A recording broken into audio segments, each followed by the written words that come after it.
నా పేరు దివి సత్యం, జనసేన పార్టీ అధికార ప్రతినిధిని. మరి ఈ రోజున ఈ పెద్ద తిరుపతి సంఘటనలో ప్రభుత్వాన్ని ఏదో రకంగా విమర్శించాలని మరి మాజీ మంత్రి రోజా, అలాగే మాజీ ముఖ్యమంత్రి జగన్మోహన్ రెడ్డి వీరు అక్కడికి వెళ్ళి జగన్ జిందాబాద్ అని కొట్టించుకోవటం చాలా దురదృష్టకరం. అలాగే మంత్రి రోజా ఏం మాట్లాడుతుంది, సీఎం చంద్రబాబు నాయుడిని, పవన్ కళ్యాణ్ గారిని వీళ్ళందరినీ కూడా రాజీనామా చేయమంటూ మాట్లాడటం చాలా విడ్డూరంగా ఉంది. ఏవమ్మా రోజా, ఈ రోజున చెప్తున్నాం, మీ ప్రభుత్వ హయాంలో కచ్చులూరి బోటు ప్రమాదంలో 52 మంది చనిపోయారు. అప్పుడు మీరు రాజీనామా చేశారా? చేయలేదు. అలాగే పాలిమర్ గ్యాస్ లీకేజ్లో 13 మంది పోయారు. అది మీ రాజకీయ ఎంపీ అయినటువంటి విజయసాయిరెడ్డి ఫ్యాక్టరీ అది. మరి అప్పుడు మీరెందుకు రాజీనామా చేయలేదు?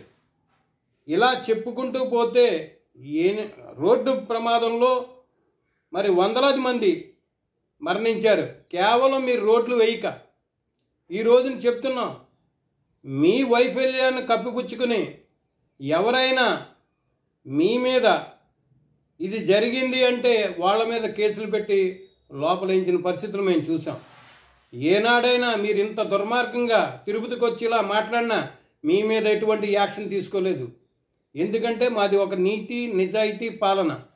మా పవన్ కళ్యాణ్ గారు వెంటనే స్పందించి పెద్ద తిరుపతి వచ్చి అక్కడ గాయపడ్డ వారందరినీ పరామర్శించి వారందరికీ కూడా భరోసా ఇచ్చి మరి పోయిన వ్యక్తులకు 6 పోతే 6 కూడా 25 లక్షల రూపాయలు చొప్పున ఎక్స్గ్రేషియా మరి ఇప్పించడం జరిగింది.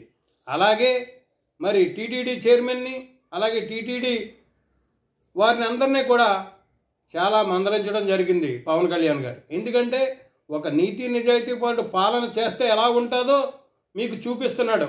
ఓ పక్కన ఆయన మొత్తం యావత్ భారతదేశంలోనే గొప్ప నాయకుడిగా ఎదిగిన సంగతి మనందరికీ తెలుసు.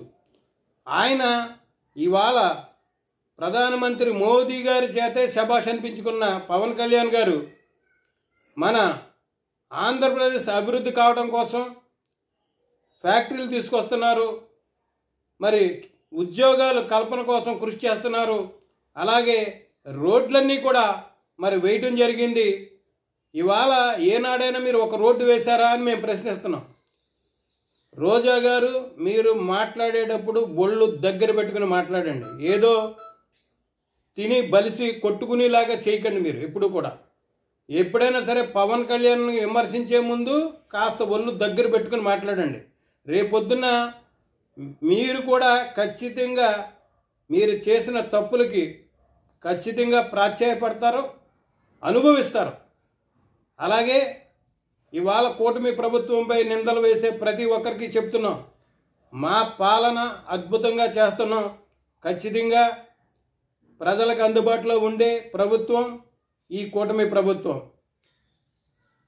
ఎప్పుడైనా సరే ఎవరినైనా సరే విమర్శించే ముందు ఒళ్ళు దగ్గర పెట్టుకుని మాట్లాడండి అని ఈ సందర్భంగా మేము తెలియజేసుకుంటూ, అలాగే జగన్మోహన్ రెడ్డి పలకరింతాకు వచ్చి శవాల రాజకీయాలు చేస్తే శవరాజకీయం ఎక్కువగా శవరాజకీయాలే చేస్తాడు.